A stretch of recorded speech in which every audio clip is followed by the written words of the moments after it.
The passage chosen for today's devotion from Bible is Colossians chapter 4, verses 2 to 18. Urgently, Paul now returns to the subject of prayer, calling the Colossians to continual, watchful, thankful praying. Remember Jesus' anguish in Gethsemane when he urges the disciples to watch and pray.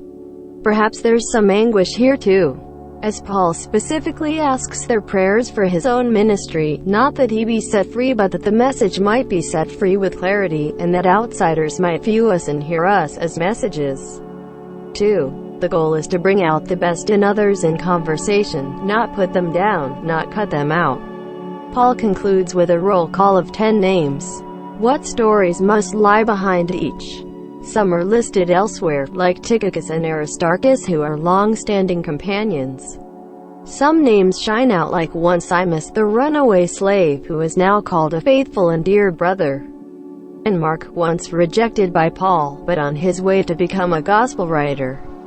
Another gospel writer, Luke, is identified as the doctor, the only place we learn this detail.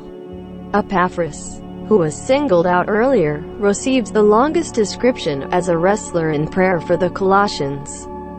Demas, sadly, recalls a darker story. Paul wrote later, Demas, because he loved this world, has deserted me. Little is known about Justus, Nympha and Archippus, but they each deserve to be on the roll call too.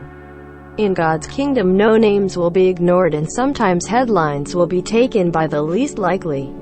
It reminds me of the Lamb's Book of Life, as Paul pens his last words. We give thanks for what he teaches us through this letter. For all the saints who from their labors rest, who thee by faith before the world confessed, thy name, O Jesus, be forever blessed. Alleluia. Let's marvel about the loyalty, faith and restoration in the stories behind these names, as we give thanks for all the saints who from their labors rest.